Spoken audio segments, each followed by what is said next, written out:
चलिए, आज की क्लास बिल्कुल एकदम बेसिक से है। सबसे पहले हम सीखेंगे संख्या कितने प्रकार के होते हैं। तो संख्या दो प्रकार के होते हैं। पहला है चर संख्या, जिसे वेरिएबल नंबर्स कहते हैं। दूसरा होता है अचर संख्या, जिसे कांस्टेंट नंबर कहते हैं। अब चर संख्या क्या है? जिसका मान बदलता है उसे चर कहते हैं। उदाहरण के तौर पर x हो गया, y और z। अब चर संख्या का उदाहरण क्या है? तो चर संख्या का उदाहरण है 2x, 4x, 5x। अब मान कैसे बदलता है? तो यहाँ पे जैसे देखिए 5x + 1 = 0। अगर x के जगह पर हम 1 रखें, 2 रखें, 3 रखें तो इसका मान हमेशा बदल जाएगा। जैसे देखिए 5 के जगह पे अगर 1 रखेंगे तो 5 होगा, 5 के जगह पे 2 रखेंगे तो 10 हो जाएगा, 5 के जगह पे 3 रखेंगे तो 15 हो जाएगा। इस तरह से मान बदलता रहता है। और एक एग्जांपल देखिए यहाँ पे हम दिए हैं, x - 5 = 0।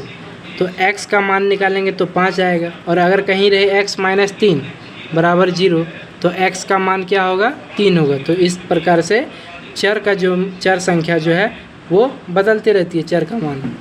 अचर संख्या, जिसका मान नहीं बदलता है उसे अचर संख्या कहते हैं। जैसे 1 हो गया, 2, 5, 10, आगे बढ़ते रहेगा। जैसे एग्जांपल हम यहाँ पे दे देते हैं, 4 कभी भी 10 नहीं बन सकता।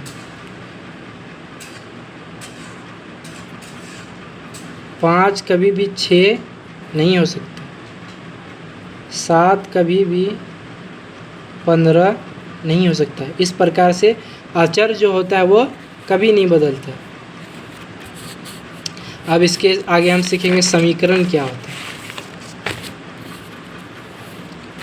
देखिए, समीकरण दो राशियों के बीच समानता दिखाने वाले कथन को समीकरण कहते हैं। एग्जाम्पल हो गया 3x + 1 = 10 और 4x + 5 = 10। ये दिखा रहा है इक्वेशन कि 3x + 1 10 के बराबर है। इस प्रकार से इसी को समीकरण कहते हैं। अब देखेंगे रेखिक समीकरण। समीकरण भी बेसिकली दो प्रकार के होते हैं, रेखिक समीकरण रेखिक समीकरण दो प्रकार के होते हैं। ठीक है, तो पहले हम रेखिक समीकरण समझेंगे। तो ऐसा समीकरण जिसमें अधिकतम घात 1 होता है उसे रेखिक समीकरण कहते हैं। जैसे देखिए यहाँ 5x + 1 है, तो x का घात यहाँ पे कुछ नहीं दिया हुआ है।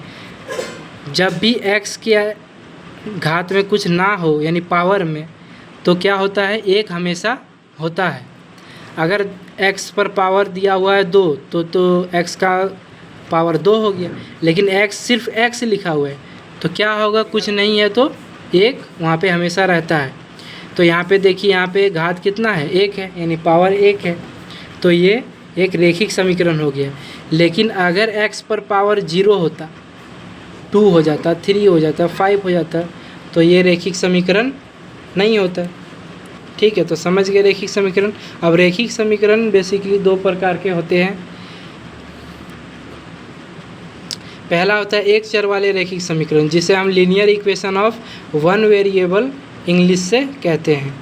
वैसा समीकरण जिसमें एक चर हो उसे हम एक चर वाले रेखिक समीकरण कहते हैं।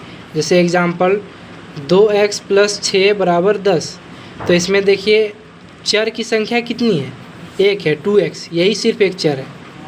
और इस इक्वेशन में देखिए चर की संख्या 10x है। ये चर नहीं है, ये अचर संख्या, ये भी अचर है। चर की संख्या एक ही है। इसी इक्वेशन को हम लोग कहते हैं, समीकरण को, एक चर वाले रेखिक समीकरण। अब दूसरा होता है दो चर वाले रेखिक समीकरण। जिसे हम linear equation of two variable English में कहते हैं। वैसा रैखिक समीकरण जिसमें चारों चरों की संख्या 2 होती है। एग्जाम्पल के तौर पर हो गया, यहाँ पे देखिए 2x है, 5y है, बराबर 2x प्लस 5y बराबर है 8। ठीक है, तो यहाँ पे देखिए चर की संख्या x का टर्म वाला ये चर है और y का टर्म भी चर है, 2 चर है इसमें, x भी चर है, y भी चर है। और रैखिक कैसे हो गया? क्योंकि पावर यहाँ पे 1 है। तो यही हो गया 2 चर वाले रैखिक समीकरण का उदाहरण। आज की क्लास में बस इतना ही, आगे मिलेंगे। Thank you.